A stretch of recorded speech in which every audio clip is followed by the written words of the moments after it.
Sana nag-e-enjoy kayo dito sa church. At para sa susunod na buwan, malamang ay medyo iinit pa ng kaunti kaysa sa dati dahil nasa gitna na tayo ng summer dito sa Pilipinas, pero hindi naman sobrang init. Gumagana naman ang aircon. Kaya maraming salamat sa inyong pagmamahal at pasensya. At kung hindi nyo gusto itong building na to, pwede kayong mag-give sa ating building fund at magpapatayo tayo ng bago. So I hope okay lang kayo dyan. Tama, lahat ay nangyayari na sa stage ngayon. Kababasag lang natin ng sound system sa harap. Mabuti naman. Sige, ngayong araw ay itutuloy ko ang parang naging series na pala ito. Hindi ko na malaya na magiging ganon, pero nitong nakaraang buwan at kalahati bago mag-Easter at pati ngayong tapos na ang Easter, ito talaga ang inihahain ko sa inyo bilang isang church na ang Diyos ay laging katulad ni Jesus. Laging ganon, na walang dalawang Diyos, yung isa sa Old Testament at isa sa New Testament, pero ang Diyos ay laging mukhang si Jesus. Hindi pumarito si Jesus para magpakilala ng mas mabait at mas malambot na version ng Diyos sa Old Testament. Hindi siya yung good cop sa bad cop ni God the Father. Hindi siya dumating para palambutin ang isang malupit na ama o para biglang ipakita na nagbago ang personality ng Diyos sa New Testament. Dumating si Jesus para ipakita sa atin na ang Diyos ay laging katulad ni Jesus bago pa man nilikha ang mundo. At gusto kong ituloy ang usapang ito ngayong araw. Gusto kong harapin ang isang bagay na napakalalim. Malalim itong nakatanim sa ating habit bilang mga tao. At ito yon, marami sa atin ang gustong i-project ang sarili nating mukha, ang sarili nating mga gusto, pati na ang ating political views papunta sa langit. At kapag nagawa na natin yun, yumuyukod tayo at tinatawag nating Diyos yun. May sikat na kasabihan ang author na si Anne Lamott. Sabi niya, you can safely assume that you've created God in your own image when it turns out that God hates all the same people you do. Sapat na bang conviction yan para sa ilang tao? Nagsisimula pa lang tayo. Nakakamangha kung gaano tayo ka-comfortable sa Diyos na tayo mismo ang gumawa. Isang Diyos na pinagpapala ang ating sariling tribe ng higit kaysa sa ibang tribes. Isang Diyos na ginagawang tama ang ating galit at pinoprotektahan ang ating mga economic preferences. Isang Diyos na pinarurusahan ang ating mga kaaway sa eksaktong paraan na gusto nating mangyari sa kanila. Kaya ang tanong ko sa inyo ngayon ay hindi, katulad ba ni God si Jesus? O katulad ba ni Jesus si God? Na-establish na natin yan. Ito ang tanong, kung ang Diyos ay laging mukhang si Jesus, kaya ba nating mahalin at sundin ang Diyos na talagang kamukha ni Jesus? Yan ang title ng message ko ngayon. Can I follow a God that looks like Jesus? Kasi kapag tinitingnan natin si Jesus, madalas ay nababasag ang salamin. Nakikilala natin ang isang Diyos na mahal ang kanyang mga kaaway, hinahawakan ang mga sugatan at itinuturing na unclean, naghuhugas ng maruruming paa at namatay siya para sa mga makasalanan. Punta tayo sa Bible. Nasa gitna tayo ng Last Supper.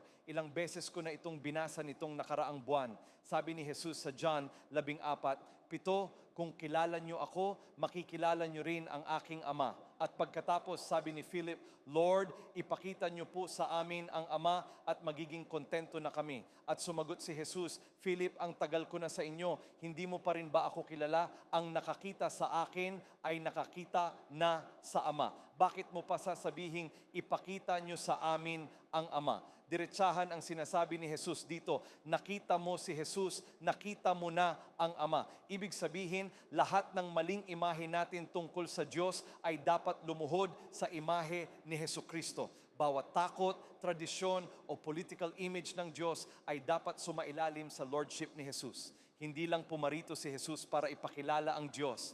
Hinarap niya rin ang mga huwad na Diyos na bininyagan natin gamit ang kanyang pangalan. Kaya ngayong araw, gusto kong tignan ang 4 na huwad na Diyos na hinaharap ni Jesus. Una ay ito, pagharap sa violent God, marahas na Diyos. Ito yung maling picture ng violent God. Sabi dito, ang Diyos daw ay laging galit, laging gustong gumanti, at laging nasa panig lang natin laban sa ating mga kaaway. At palihim nating pinaniniwalaan na kailangang maging hostile o galit ang Diyos sa mga taong kumakalaban sa atin para masabing banal siya. Ito ang maling perception na kung magpapakatotoo tayo, baka may ilan sa mga ito na nasa puso natin. Pero pumarito si Jesus at binasag niya ang picture na ito ng paghihigante at pagkakapangkat-pangkat. Sa Matthew 5:38, sabi niya, narinig ninyong sinabi, mata sa mata at ngipin sa ngipin. Nangangaral si Jesus dito sa Sermon on the Mount. Mata sa mata, ngipin sa ngipin. Ngunit sinasabi ko sa inyo, huwag ninyong labanan ang masamang tao. Kung sampalin ka sa kanang pisngi, iharap mo rin ang kabila. At kung may gustong magdemanda sa iyo para kunin ang iyong damit, ibigay mo pati ang iyong balabal. At kung may pumilit sa iyo na maglakad ng 1 milya, sumama ka ng 2 milya. Verse 43, narinig ninyong sinabi, mahalin mo ang iyong kapwa at kapuotan mo ang iyong kaaway. Ngunit sinasabi ko sa inyo, mahalin nyo ang inyong mga kaaway at ipagdasal ang mga umuusig sa inyo para maging katulad kayo ng inyong Ama sa langit. Dahil pinasisikat niya ang araw sa mga masasama at mabubuti at nagpapaulan siya sa mga banal at sa mga hindi banal. Kaya ko bang sabihin sa inyo ngayon na ang pagmamahal sa kaaway ay napakahirap? Ako lang ba ang nakakaisip niyan? Mayroon pa ba rito na nahihirapang mahalin ang kanilang mga kaaway? Pataas nga ng kamay para malaman ko kung sino ang mga kasama ko dito. Ako rin nahihirapan. Nakaka-interest ang context kung saan ipinangaral ni Jesus itong napakagandang sermon. Matthew 5-7. Hindi niya ito ipinangaral sa isang church retreat kung saan ang lahat ay maayos at naghahanap sa Panginoon. Nagsasalita siya sa isang bundok sa gitna ng lupain na sinakop ng Roman Empire. Nagsasalita siya sa mga taong marginalized, bugbog sa tax at hiyang-hiya sa ilalim ng pamumuno ng Roma. Inaasahan nila ang isang Mesaya na parang si King David, yung papatay kay Cesar, papatay sa mga sundalong Romano at ililigtas ang mga Hudyo, ang mga piniling tao ng Diyos mula sa mga masasamang tao na ito sa Roma. Yun ang hanap nila. Pero sa halip, ang narinig nila ay iharap ang kabilang pisngi. Sobrang disappointment yun para sa kanila. Ayaw nilang gawin yun. Sabi nila, hindi, ayaw kong iharap ang kabilang pisngi. Masakit yun. Gusto kong patayin mo sila, Jesus. Tulad ng ginawa mo sa mga lumang kwento sa Old Testament kung saan nagpakita ka at pinaapaw mo ang Red Sea at lahat ng mga Egyptians ay namatay pati sa Jericho. Yun ang gusto kong Diyos. Ayaw ko ng Diyos na iharap ang kabilang pisngi. Kung magpapakatotoo tayo, marami pa rin sa atin ang may gusto sa Diyos na yun. Pero sabi niya, iharap ang kabilang pisngi. Pagkatapos, binanggit niya ang tungkol sa paglakad ng extra mile. Kung may pilit sa iyo na maglakad ng 1 milya, maglakad ka ng 2. Kung hindi mo alam ang context nito, baka medyo kakaiba pakinggan. Noong panahon na yun sa Roman Empire, kahit sinong sundalong Romano na may dalang mabigat na gamit, mga 60 libra ang bigat, ay pwedeng pilitin ang kahit sinong citizen ng bansang sinakop nila na bitbitin yun ng 1 milya. Ang sabi ni Jesus, huwag lang 1 milya. Bakit hindi mo gawing 2? Isipin nyo ang inis at hiyang mararamdam nyo. Sinasabi ni Jesus na kailangan nating putulin ang cycle ng galit dito. Maging sa mata, ngipin sa ngipin.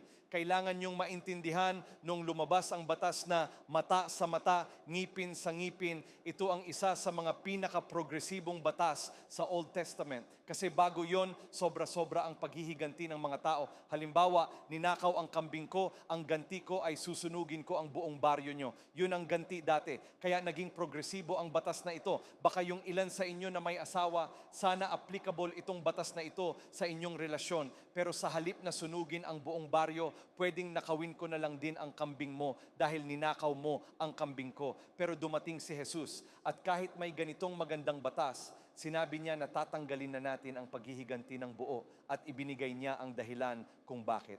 Pakinggan niyo ang sinabi niya, para maging katulad kayo ng inyong Ama sa langit. Ang pagmamahal sa kaaway ay isang revelation. Ipinapakita ni Jesus na ang kabanalan ng Diyos ay hindi katulad ng paghihiganti ng tao. Ang kapangyarihan ng kanyang kaharian ay hindi nakukuha sa pagdurog sa kaaway, kundi sa pagmamahal sa kanila hanggang sa mawala na ang kategorya ng pagiging kaaway.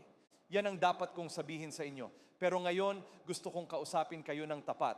hindi ko gusto ang part na ito ng Bible. Ako lang ba? Minsan, mas gusto ko pa yung mata sa mata, ngipin sa ngipin. Alam nyo ba kung ilang troll accounts sa Facebook o Reddit ang gusto kong buuin para lang gantihan ang mga nagsasabi ng masama tungkol sa akin? Alam nyo ba kung gaano kahirap ito para sa akin na ipangaral ngayon? Hindi ako nagtuturo ng anumang bagay na hindi ko rin pinaghihirapan. Naglalakad-lakad ako sa aming village kaninang umaga habang nagdarasal. Alam nyo ba ang ginawa ko? Nagdasal ako, Diyos ko, sasabihin ko sa lahat na kailangang mahalin ang kanilang mga kaaway. Kaya Lord, ngayon pa lang, ipaalala niyo po sa akin, hindi ko pa man natatapos ang sentence ko, biglang may 10 mukha na pumasok sa isip ko, naglalakad ako, Lord, baka para sa kanila, tong sermon na to, hindi para sa akin ngayong araw, Lord, naglalakad ako, Jesus, hindi ko pwedeng ipangaral ang isang bagay na hindi ko isinasabuhay. Kaya kahit kaninang umaga, Lord, mahalin ko po sila. Lord, mahal kita. Lord, mahal ko po sila. Tingin ko 99% sa inyo ay nasa parehong sitwasyon ko. Nagtitira lang ako ng 1%, baka isipin nyo na kayo yung 1% na yon para lang hindi kayo ma-offend at gumawa ng Reddit post tungkol sa akin.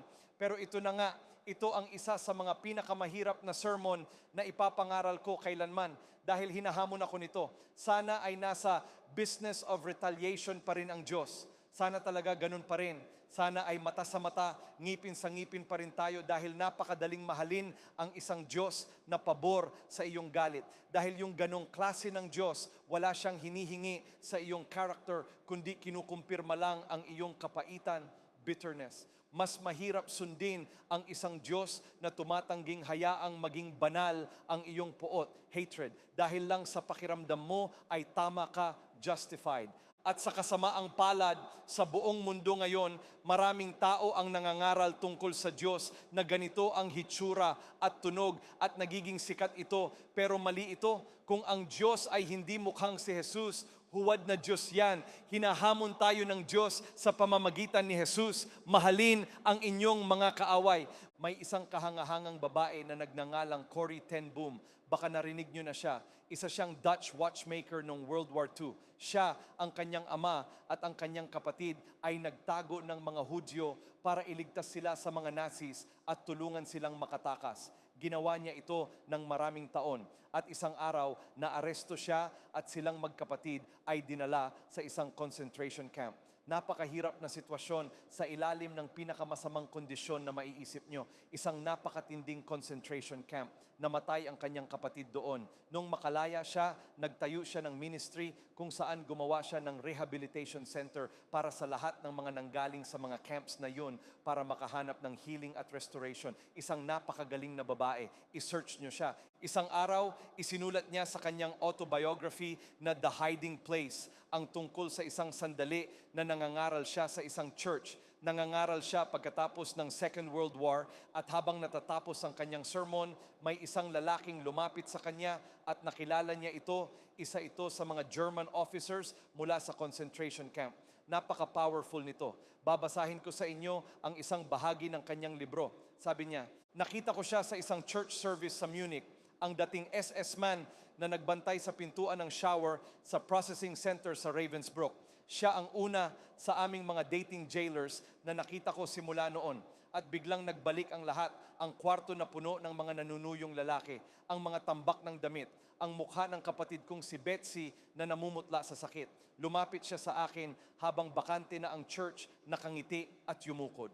Napakalaki ng pasasalamat ko sa iyong mensahe, Fraulein. Sabi niya, isipin mo na gaya ng sinabi mo, nilinis na niya ang aking mga kasalanan. Inilahad niya ang kanyang kamay para makipagkamay sa akin at ako na madalas mangaral tungkol sa pagpapatawad ay pinanatili ang aking kamay sa aking tagiliran. Habang ang galit at paghihiganti ay kumukulo sa loob ko. Nakita ko ang kasalanan ng mga kaisipang yun. Namatay si Jesucristo para sa lalaking ito. May hihilingin pa ba ako? Lord Jesus, nagdasal ako, patawarin niyo po ako at tulungan niyo akong patawarin siya. Sinubukan kong ngumiti, feeling ko ito tayo, sinubukan kong ngumiti, sinubukan kong itaas ang aking kamay, hindi ko kaya, wala akong maramdaman, nangyari na ba ito sa inyo? Wala akong maramdaman kahit katiting na init o pagmamahal. Kaya muli, nagdasal ako ng tahimik, Jesus, hindi ko siya kayang patawarin, ibigay niyo po sa akin ang inyong kapatawaran. At nang hawakan ko ang kanyang kamay, may isang kamangha-manghang bagay na nangyari mula sa aking balikat, pababa sa aking braso at hanggang sa aking kamay. May kuryenteng dumaan mula sa kanya papunta sa akin, habang sa aking puso ay bumukal ang isang pag-ibig para sa estrangherong ito na halos lumunod sa akin. At doon ko natuklasan na ang healing ng mundo ay hindi nakadepende sa ating pagpapatawad o kabutihan, kundi sa Kanya. Kapag inutusan niya tayong magmahal ng ating mga kaaway, ibinibigay niya rin kasama ng utos ang pag-ibig na yun mismo. Kung kaya ni Corrie ten Boom na magpatawad sa isang guard na naging bahagi ng isang bagay na karumal-dumal, ang pinakamasama sa sangkatauhan, kung kaya niya itong patawarin at kung kaya kayong patawarin ni Jesus sa lahat ng nagawa nyo, wala ng tao sa mundong ito ang hindi deserve ang ating kapatawaran. Kausap ko si Mick kaninang umaga, si Pastor Mick, at may sinabi siyang magandang point. Sabi niya, ang lahat ay mahal ang Diyos at ang lahat ay mahal ang pag-ibig ng Diyos hanggang sa ma-realize natin na ang pag-ibig na yun ay ibinibigay din niya sa taong nambibiktima, abuser, gaya ng pagbigay niya sa biktima, abused. Mahal niya ang biktima pero mahal niya rin ang nambibiktima. Pakinggan niyo ako. Itong klaseng pag-ibig sa kaaway, hindi ito nangangahulugang tatalikuran mo na lang ang mga maling gawain. Kung may nambibiktima, mahal ka man ng Diyos, ipapakulong pa rin kita. Sana ay makulong ka. At sana sa loob ng kulungan, mahanap mo si Jesus at sumali ka sa Favor Church sa loob ng prison. Ang pagmamahal sa kaaway ay hindi nag-aalis ng consequences ng iyong ginawa. Gusto kong maramdaman ng mga tao ang consequences ng ginawa nila. Pero ipagdarasal ko na mahanap nila si Jesus. Kung ipinapakita sa atin ni Jesus ang isang ama na nagbibigay ng araw at ulan sa mga walang utang na loob at sa mga masama, ano na ang mangyayari sa ating pagnanais na makitang parusahan, firefall, ang mga taong umaayaw sa atin? Dito tayo dadalhin sa pangalawang maling imahe ng Diyos, ang distant God, malayong Diyos. Ang maling picture dito ay ang instinct daw ng Diyos ay lumayo. Lumalayo raw siya sa mga wasak, broken, makasalanan at madumi, unclean. Ang Diyos daw ay isang boundary keeper, obsessed sa pagpapanatili ng kabanalan na hindi nahahawahan ng gulo. Pero mahal ko si Jesus dahil binabasag niya ang picture na ito ng pagkondena at pagbubukod, exclusion. Punta tayo sa Luke Siyam, talata 51. Sabi dito, nagpadala siya ng mga mensahero at pumunta sila sa isang Samaritan village, pero hindi sila tinanggap ng mga tao doon. Nang makita ito ng mga disciples na sina James at John, sabi nila, Lord, gusto niyo po bang magpababa kami ng apoy mula sa langit para sunugin sila? Pero hinarap sila ni Jesus at sinabihan, rebuked. Context para dito, galit ang mga Hudyo at Samaritano sa isa't isa. Hindi lang ito maliit na disagreement, matagal na ang kanilang alitan pagdating sa etniko, relihiyon at kultura. Maraming sama ng loob sa pagitan ng dalawang grupong ito. Kaya heto sina James at John ang sons of thunder. Hindi lang nila ito basta sinabi.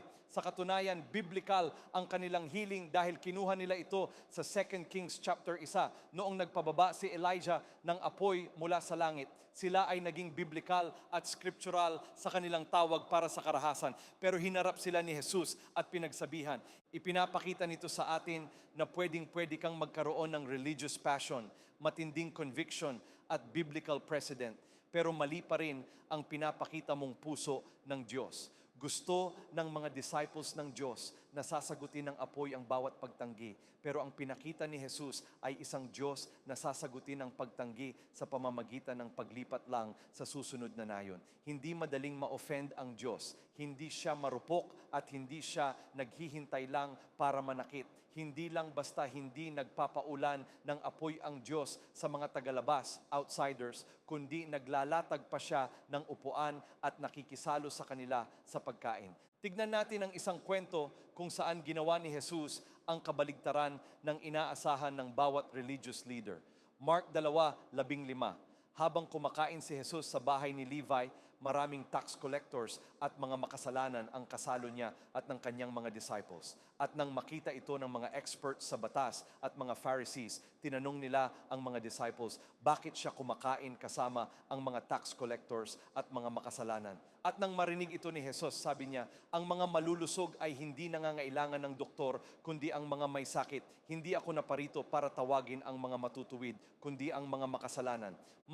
Si Jesus dito ay ginagawa ang ultimate social scandal. Nakikipagkainan siya sa mga tax collectors at nakikipagkainan sa mga makasalanan. Alam nyo, marami sa atin ang nag-aakala na ang Diyos ay nakatayo sa harap ng pinto ng church at nagsasabing, hoy, bago ka pumasok, siguraduhin mong malinis ka na. Maraming tao ang hindi pumupunta sa church dahil iniisip nila na hindi sila sapat, not good enough para pumunta. Iniisip nila na hindi sila sapat na malinis, na para bang may checkpoint doon at mas matindi pa itong checkpoint na ito kaysa sa mga malls kung saan tinitignan talaga ng Diyos ang laman ng bag mo. Tinitignan niya ang ginagawa mo at sasabihin, oh hindi, sorry, masyado kang madumi, hindi ka pwedeng pumasok.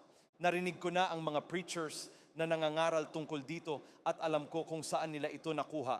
Pero sa kasamaang palad, mali ang dating nito. Sinasabi nila na ang Diyos daw ay sobrang banal na hindi siya pwedeng mapunta kung saan may kasalanan.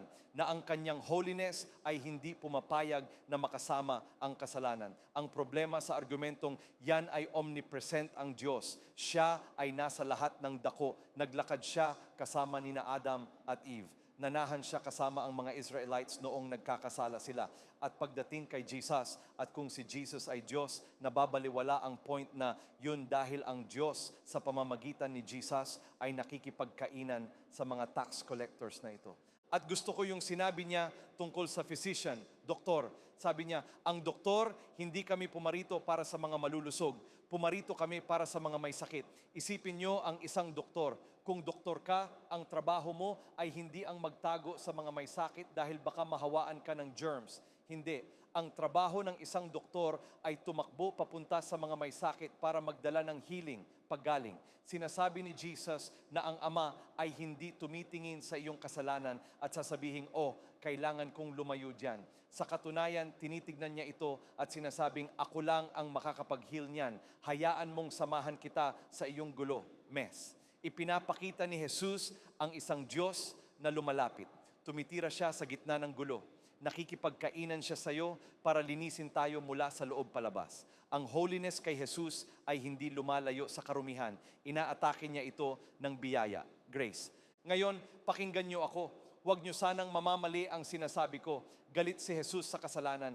Ayaw niya yan. Gusto niya na maging malaya ka mula sa kasalanan. Pero huwag na huwag kang maniniwala sa kasinungalingan na tumatakbo siya palayo sa iyong kasalanan. Minsan, iniisip natin na ang Diyos ay parang isang malaking cosmic executioner. Mayroon siyang clipboard at naghihintay lang siya doon na magkamali ka. O ayan, nagkamali sila, ginawa nila itong mali. Ngayon ay may ebidensya na ako, kaya isa na akong executioner. Ewan ko kung nakakita na kayo ng executioner nung unang panahon. Mayroon silang malaking palakol, ilalagay ang ulo sa ibabaw ng block at tatagain tapos ang ulo. Kung iniisip nyo na masyadong violent yan para sa isang Sunday morning church, baka hindi nyo nabasa ang kwento ni David at Goliath. Ganun din ang ginawa niya. So executioner, yan ang madalas nating iniisip tungkol sa Diyos. Na siya ay isang malaki at galit na Diyos na naghihintay lang na magkamali tayo para ma-execute tayo. Pero ipinapakita sa atin ni Jesus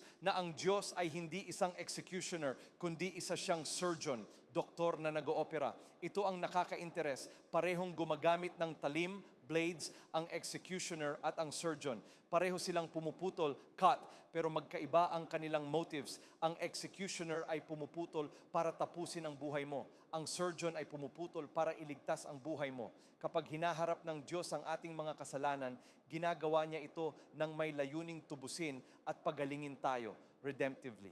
Minsan ay masakit kapag hinihiwa niya ang ating puso o ang ating buhay, pero hinihiwa niya ito hindi para patayin tayo. Hinihiwa niya ito para tanggalin ang kasalanan na magdadala sa atin sa kamatayan. Huwag kang tumakbo palayo sa discomfort kapag nagsimula ng harapin ng Diyos ang ating kasalanan. Hindi niya ito iniiwasan. Gusto niya itong ayusin. At kapag nakita natin na ang Diyos ay lumalapit sa mga wasak, broken, sa halip na tumakbo palayo sa kanila, kailangan nating tignan at harapin kung paano tinitignan ng Diyos ang power, status, at success. Ang pangatlong bagay na ginawa ni Jesus ay hinarap niya ang triumphant God.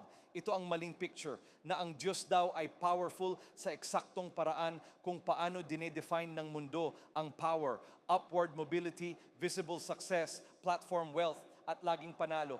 Minsan iniisip natin na para sa Diyos isinulat yung kanta na all I do is win, win, win, no matter what.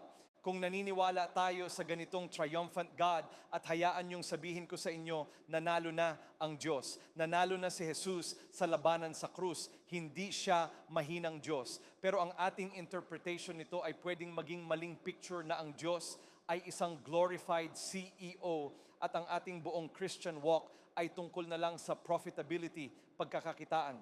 Ang problema dito ay naniniwala tayo na kung susunod tayo sa Diyos, kailangan ay lagi tayong panalo. Kaya kapag mayroon tayong mga setbacks, nawala ng trabaho, masamang diagnosis mula sa doktor o nasirang relasyon, tinitignan natin ito bilang failure ng ating faith sa halip na isang lugar kung saan pwedeng makatagpo ang Diyos. At mayroong bitag, trap, pagdating sa unhinged prosperity doctrine. Nagsisimula natin gamitin at tignan ang Diyos bilang tool para sa ating sariling pag-angat. At ito ang problema, nagsisimula tayong magdasal ng mga panalangin na parang, Diyos ko, i-promote nyo ako sa halip na, Diyos ko, baguhin nyo ako. Hindi ako laban sa promotion. Ipagdarasal ko yan buong araw. Pero ang promotion prayer ay laging pangalawa lang sa Lord, baguhin nyo po ako na panalangin. Kapag mali ang ating perception sa kapangyarihan ng Diyos, mawawala sa atin ang kakayahang makita ang katotohanan na ginagawa ng Diyos ang kanyang pinakamagandang trabaho sa mga bagay na tinitignan ng tao bilang pagkatalo.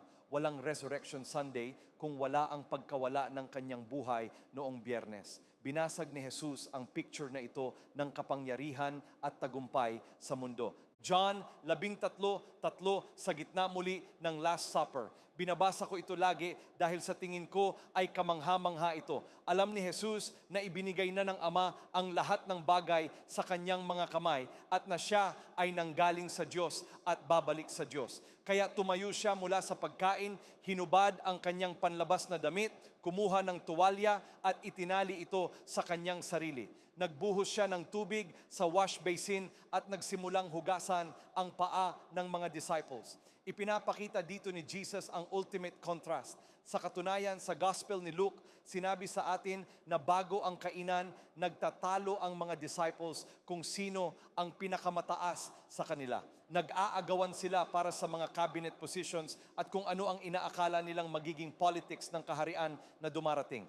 At pumasok si Jesus sa gitna ng hapunan na ito at ginawa niya ang isang bagay na ayon sa mga historians ay disgusting o nakakadiri, ang paghuhugas ng paa. Ang kalsada, ang sandals, lahat ng putik. Ito ay isang trabaho na kahit ang mga Hudyo na alipin ay hindi gagawin. Iniiwan nila ito sa mga gentil na alipin dahil sobrang baba nito para sa kanila. At gusto ko ang setup na ginawa ni John dito. Sinasadya niyang i-highlight ang absolute at supreme divine authority ni Jesus dahil sabi niya, alam ni Jesus na ibinigay na ng Ama ang lahat ng bagay sa Kanya. Kaya sa puntong ito, si Jesus ay fully conscious sa Kanyang pagka-Diyos. At ano ang ginagawa ng isang fully conscious, supreme divine power? Hinubad niya ang kanyang damit, kumuha ng tuwalya, kumuha ng basin ng tubig, at nagsimulang hugasan ang paa ng mga taong sumusunod sa kanya. Kung gusto niyong malaman kung ano ang ginagawa ng Diyos sa kanyang sukdulang kapangyarihan, ang sagot ni Jesus, yumuyukod siya, nagsisilbi siya, at naghuhugas siya. Ginagamit ng mundo ang power para mangibabaw sa iba, para ilayo ang sarili sa paghihirap. Pero ginagamit ni Jesus ang power para bumaba at magmahal. Sabi sa Mark 10:45, na parito siya hindi para paglingkuran, kundi para maglingkod. Sa Luke 6, tiningnan ni Jesus ang mga mayayaman, ang mga komportable at ang mga sikat na tao at sinabi niya, "Woe to you." Binaligtad niya ang assumption na ang visible comfort ay katumbas ng approval ng Diyos at ang paghihirap ay katumbas ng pagkawala ng Diyos. Marami sa atin ang gustong ituring ang Diyos na parang isang vending machine. Gustong-gusto natin ang idea ng vending machine God. Kung maglalagay ako ng tamang halaga ng faith, makakakuha ako ng financial blessing. Kung maglalagay ako ng tamang prayer, makakakuha ako ng promotion. Kung susunod ako sa mga rules, may utang sa akin ang Diyos na bigyan ako ng komportableng buhay. Pero tumatanggi si Jesus na maging distributor ng ating kasakiman, greed, at lagyan lang ito ng mga Bible verses. Ang vending machine ay nag-e-exist lang para bigyan ka ng produkto, pero ang Diyos ay nag-e-exist para magpalaki ng mga anak sa kanyang kaharian. Mas interesado ang Diyos sa lagay ng iyong puso kaysa sa dami ng pera sa iyong bangko. Hindi siya impressed sa iyong mga platforms. Hinahanap niya tayo na ilabas ang ating mga tuwalya at magsilbi sa isa't isa. Huwag niyo akong mamamali, naniniwala ako na gusto kayong pagpalain ng Diyos. Ipinagdarasal ko ang blessing ng Diyos sa aking sarili, pero ayaw kong ikulong ang blessing ng Diyos sa pera lang. Ang ilan sa mga pinakamagandang sandali kung saan naranasan ko ang blessing ng Diyos ay sa mga pinakamahirap na panahon ng aking buhay, kung saan mukhang malayo ang Diyos, pero sa sandaling yun ay natagpuan ko ang Diyos na malapit at natagpuan ko ang kanyang blessing at kanyang favor. At ang bank account ko ay hindi gumalaw. Pero may ibang pagkakataon din na gumagalaw ang bank account ko. Huwag niyong ikulong ang Diyos.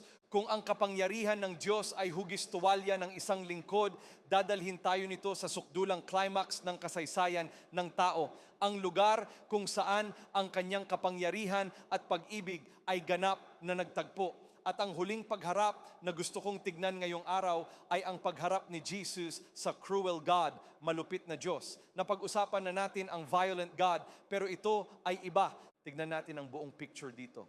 Sabi dito, ito ang maling picture na mayroon tayo tungkol sa isang malupit na Diyos. Ang Diyos daw ay para bang isang monster sa likod ng kurtina.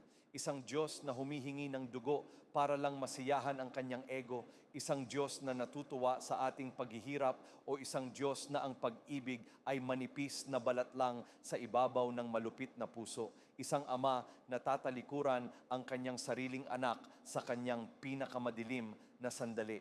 Ang nakakabaliw ay marami sa atin ang palihim na naniniwala diyan na siya ay medyo malupit. Kung ganun ang tingin nyo, gusto ko kayong i-encourage na pakinggan ang sermon ko noong nakaraang 2 linggo kung saan sinabi ko na hindi kailanman pinabayaan ng Diyos si Jesus at hindi niya rin tayo pababayaan.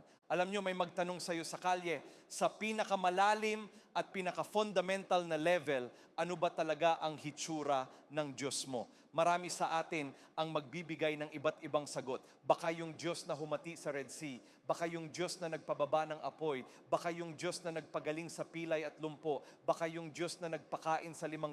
Pwede naman, pero pwede ko bang sabihin sa inyo na ang sagot na dapat nating ibigay sa pinaka-fundamental na level kung sino ang Diyos? Ang sagot natin ay dapat ito. Tignan mo si Jesus sa krus. Luke 23 verse 33. Sabi dito, nang dumating sila sa lugar na tinatawag na Skull, Bungo, ipinako nila siya doon kasama ang mga kriminal, isa sa kanan at isa sa kaliwa. Pero sabi ni Jesus, tandaan nyo, nasa gitna siya ng pinakamatinding sakit, ang pinakamasamang sandali ng kanyang buhay, ang pinakanakakahiya at nakaka-humiliate na sandali ng kanyang buhay matapos siyang pagmalupitan ng lahat. Ito ang sagot niya, Ama, patawarin mo sila dahil hindi nila alam ang kanilang ginagawa. Sa krus natin makikita ang eksaktong ginagawa ng Diyos kapag ibinigay ng sangkatauhan ang kanilang pinakamasamang ugali sa Kanya. Dinesenyo ng Roma ang crucifixion na pag-usapan natin ito ilang linggo na. ang nakalipas. Itong murderous torture na ito dapat ang ultimate display ng state terror. Tatanggalin nito ang bawat katiting na dignidad na mayroon ka. Patahimikin nito ang mga kumakalaban sa kanila. Naroon yun para hindi lang pumatay, kundi para ipahiya ka sa publiko. At sa kabila nito, sa sandali ng pinakamalalang kawalang katarungan sa isang inosenteng tao sa kasaysayan, nahaharap siya sa brutalidad ng empire na ito. Ano ang lumabas sa kanya? Hindi sumpa, hindi niya sila sinumpa, hindi siya tumawag ng apoy, hindi siya tumawag ng mga anghel para sunugin ang buong lungsod ng Roma. Ang lumabas sa kanya ay, Ama, patawarin mo sila. Sa mismong lugar kung saan inaasahan natin ang ganti ng Diyos, ipinakita ni Jesus ang banal na awa, divine mercy. Dapat nitong yanigin ang ating mundo. Hindi ito pagpapanggap lang ni Jesus at hindi ito pag-arte ni Jesus na iba sa Diyos. Ito ang pagpapakita ni Jesus ng mismong puso ng Diyos sa ilalim ng pinakamatinding pressure na naranasan kailanman. Sinasagot ng Diyos ang kasamaan ng tao, hindi ng karahasan, kundi ng mapagbigay at mapagmahal na pag-ibig. Pero kung magpapakatotoo tayo ngayong araw at sana ay maging tapat tayo dahil sinusubukan ko ring maging tapat, ang totoo ay mas gusto ng iba sa atin ang isang Diyos na mas matigas kaysa kay Jesus. Mas gusto ng iba sa atin ang isang Diyos na mas controlling. Mas gusto ng iba sa atin ang isang Diyos na mas malupit sa mga taong nanakit sa atin. Ito pa, mas gusto ng iba sa atin ang isang Diyos na ginagawang tama ang ating political anger at pinoprotektahan ang ating reputation. Nakakalimutan natin na si Jesus ay hindi laging nice at mabait sa lahat. May mga matitindi ring sinabi si Jesus. Pumasok si Jesus sa templo, gumawa ng latigo, pinalayas ang mga tao, itinumba ang mga mesa. Hindi lang basta naglalakad si Jesus kasama ang tupa at mabait sa lahat. Pero nakaka-interest para sa akin na tuwing nagiging matigas si Jesus, lagi itong para sa mga religious spirited people, hindi para sa mga makasalanan. Kahit na sila ay makasalanan. Pero ang pinakamatitinding sinabi ni Jesus ay laging para sa mga religious leaders, yung mga taong may religious spirit. Sa kasamaang palad, maraming taon nating binuo ang sarili nating imahe ng Diyos. Pero naniniwala ako na si Jesus, kung narito siya sa stage na ito ngayon, titingnan niya tayo at sasabihin, makinig kayo, yung ginawa niyo dyan, hindi yan ang Ama. Tignan niyo ang krus, yan ang Ama, yan ang pag-ibig ng Ama. At nakaka-frustrate dahil ang point ng Christianity ay ang maging katulad ni Jesus. Ibig sabihin, ikaw at ako ay dapat nagsisikap na maging katulad ng lalaking ipinako sa krus na pinatawad ang mga taong gumawa niyan sa kanya. Oo, mahirap yun. Napakahirap. Hindi yun madali. Mahirap magpatawad sa mga nanakit sa'yo. Naranasan nyo na ba yung may nabuo na kayong idea sa isang tao bago nyo pa sila makilala at nung makilala nyo na sila, hindi pala sila ganon? Mayroon ba rito? Alam nyo ba ang sinasabi ko? Magsasagawa ka na ngayon ng sarili mong prayer walk at magpapatawad, bla bla bla bla bla. Oo, pero hindi mo alam, James, sobrang sakit ng ginawa nila sa akin. Gets ko yun, naiintindihan ko, baka hindi ko maunawaan ang lalim ng sakit nyo. At para sa marami sa inyo, hindi ko talaga maiintindihan at hindi ko sinusubukang maliitin o balewalain lang ang sakit nyo. Pero hindi mo kailangang magpatawad ng mag-isa. Hindi mo kailangang magmahal ng mag-isa. At ang pag-ibig, hindi ibig sabihin na kailangan nyo ng maging best friends. Malinaw ba yon? Sinabi ni Jesus ang kwento ng Good Samaritan. Isang buong sermon yon, pwedeng-pwede kong ipangaral yon at nagawa ko na dati, yung Samaritan. Ang power ng kwentong yon ay nasa title. Siya ay isang Samaritan at ang Hudyo na binugbog. Yung Samaritan na nabanggit ko na kanina na nag-bandage sa kanya at nagbayad, hindi sinabi ni Jesus na naging best friend sila. Pero sinabi ni Jesus na minahal niya ito at inalagaan sa sandaling yun. Kung gusto mong sumunod sa isang Diyos na mukhang si Jesus, hahamunin nito ang ilan sa mga pananaw mo. Hahamunin nito ang paraan ng pakikipag-usap natin sa tao, ang pagtrato sa kanila, ang tingin natin sa politics. Hindi mas mahal ng Diyos ang isang bansa kaysa sa isa. Sa katunayan, kung titingnan nyo ang scripture, may isinulat ang lalaking nagngangalang Paul na nagsasabing wala ng Hudyo o Greek. At itinuloy pa niya, wala ng lalaki o babae. Huwag niyong mamamaliin yon. Mahal ko ang church na ito, pero hindi mas mahal ng Diyos ang isang bansa kaysa sa iba. Kahit kailan, namatay si Jesus para sa lahat. Mahal ng Diyos ang lahat. Mahal niya ang biktima, abused, pero mahal niya rin ang nambibiktima, abuser. Hindi siya masaya sa kanila. Nadudurog ang puso niya kapag may nangyayaring masama, pero ang kanyang pag-ibig ay available pa rin para sa kanila. At ngayong araw, gusto kong may business tayong gawin sa Diyos. Dahil para sa ilan sa atin dito, kailangan nating humingi ng tawad sa Diyos para sa maling imahe na ibinigay natin sa Kanya. Ginamit natin ang pangalan niya sa walang kabuluhan. Idinikit natin ang pangalan niya sa isang bagay na tinitignan niya at sinasabing, hindi yan ako, huwag mong ilagay ang pangalan ko dyan. Hindi yan ang pinaninindigan ko. Yung iba sa atin, alam nating ginawa natin yon. Ang iba naman, baka ngayong araw nyo lang na-realize, hindi ko pala alam na magkakaroon tayo ng sandali kung saan sasabihin nating, Diyos ko, patawarin niyo po ako sa pagkakaroon ng maling idea tungkol sa inyo. At pagkatapos, gusto kong magkaroon tayo ng sandali kung saan i-affirm natin kung sino talaga si God the Father. At ang pinakamagandang picture na mayroon tayo tungkol sa Ama, ang pinakamagandang picture ay si Jesus. Si Jesus. Kung ang maririnig mo lang ay si Jesus, sapat na yon, yun na yon. Siya ang imahe ng hindi nakikitang Diyos. Kaya bago natin gawin yon, kailangan kong bigyan ang bawat tao rito ng pagkakataon. Kung narito ka at hindi ka pa nakakagawa ng desisyon na sumunod kay Jesus noon, ang humingi sa Kanya na pumasok sa buhay mo, na patawarin ka sa iyong mga kasalanan, baka nanonood ka online, sobrang saya ko na narito ka or nakikinig ka sa podcast. Masaya akong kasama ka namin. Pero kung narito ka at hindi ka pa nakakagawa ng desisyon na sumunod kay Jesus, gusto kong ibigay sa iyo ang pagkakataon na yun ngayong araw na mag-yes kay Jesus, ang humingi sa Kanya na patawarin ang iyong mga kasalanan. Baka nag-a-attend ka ng church, hindi ko tinatanong kung ibinigay mo ang puso mo sa church. Ang tinatanong ko, nakagawa ka na ba ng desisyon na sumunod kay Jesus ngayong araw?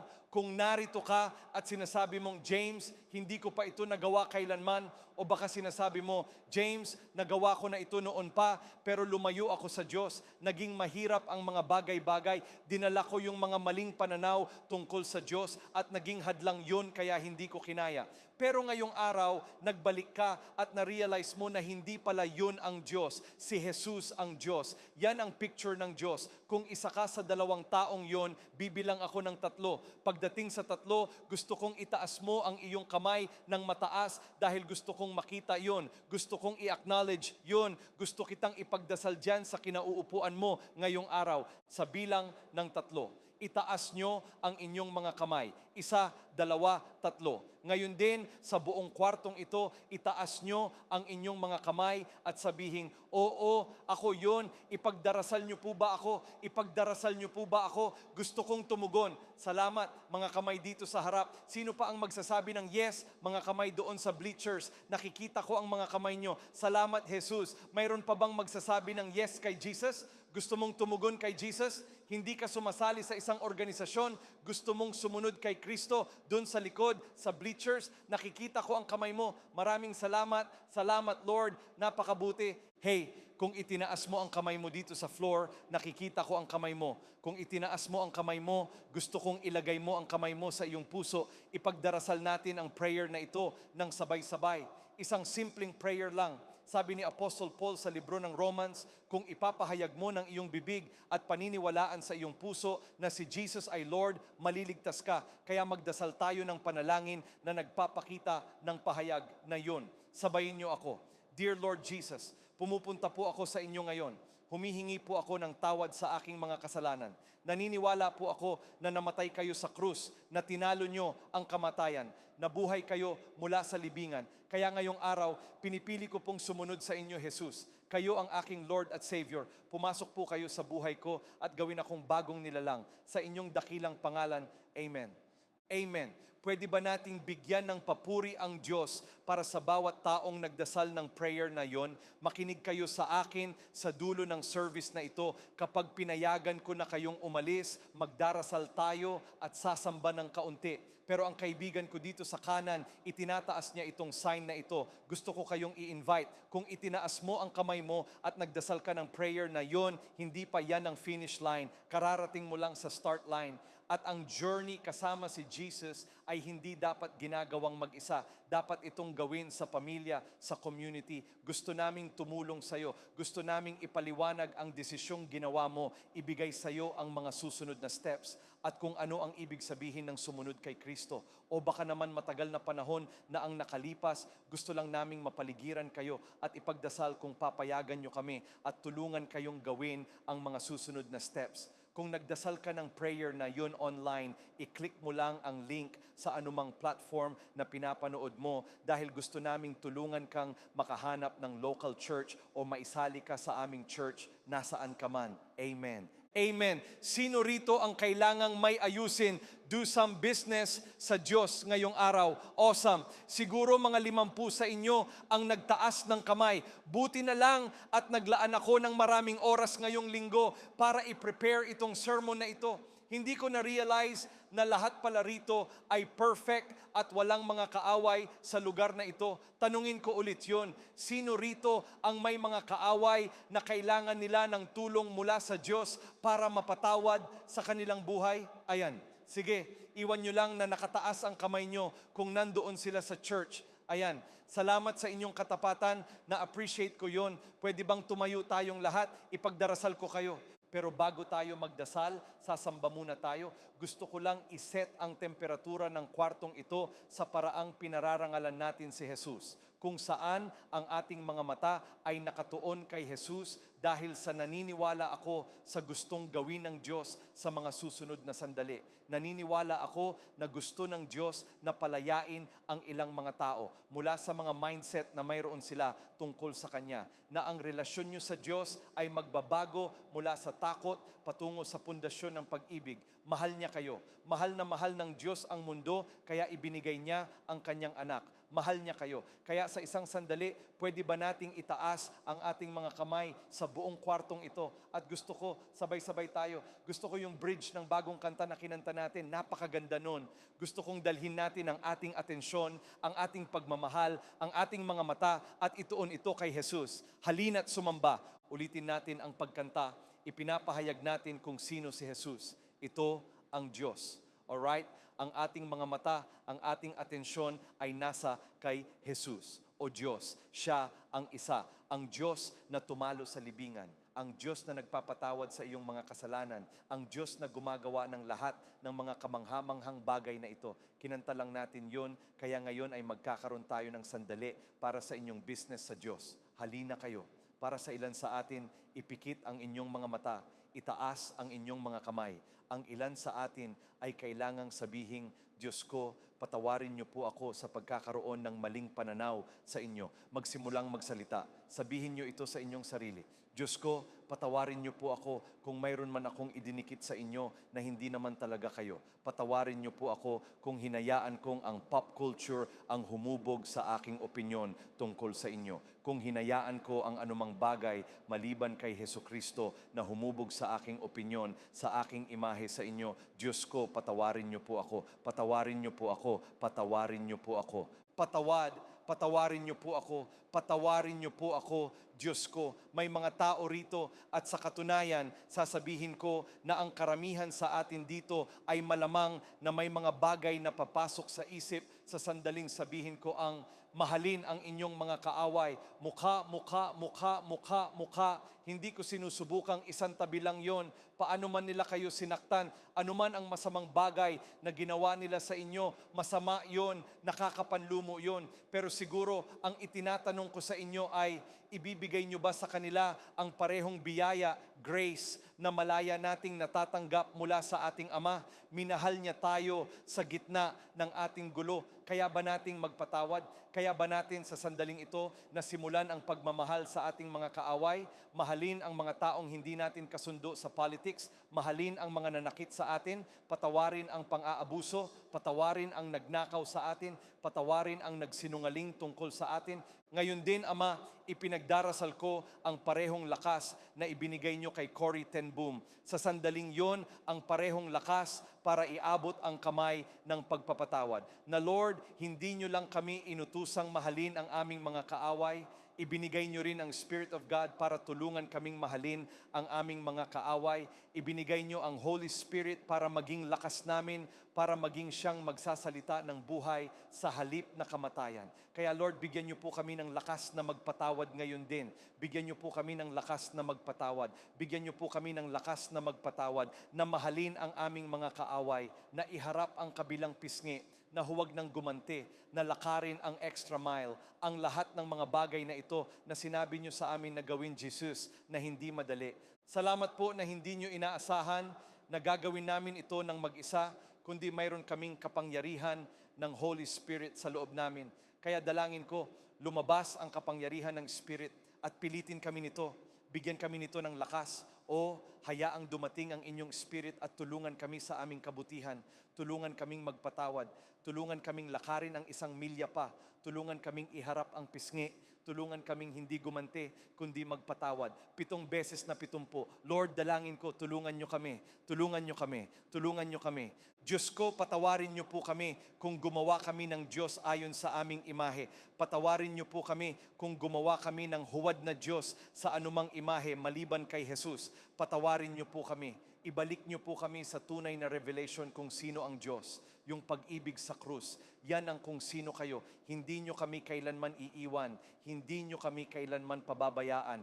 Walang anumang bagay sa mundong ito, taas, lalim, anghel, demonyo, wala namang makapaghihiwalay sa atin mula sa pag-ibig ng Ama na matatagpuan kay Kristo Jesus. Yung mga nasa kwartong ito, nararamdam ko na parang gusto ng Holy Spirit na pumunta rito at pagalingin ang mga tao, yung mga taong lumaki sa isang napaka-legalistic na religious setting. Alam ko na may ilang tao sa aming church na galing sa kulto at nahihirapan kayo sa idea na ito dahil sa pundasyon nyo, mayroon itong black and white legalism ng isang galit na Diyos na naghihintay na ibuhos ang kanyang puot sa akin. Kung ikaw yon, pwede mo bang itaas ang iyong mga kamay sa lugar na ito? Kung nararamdaman mo na nahihirapan ka dyan ngayon, nararamdaman ko na gusto ng Holy Spirit na pumunta at ibuhos ang kanyang pag-ibig sa iyo ngayon din. Holy Spirit, para sa mga lumaki sa ganon, sa mga nahirapan dyan, sa mga naturuan ng maling bagay, sa mga pinakitaan ng maling imahe ng Diyos, kahit pa sa pamamagitan ng mga lalaki at babae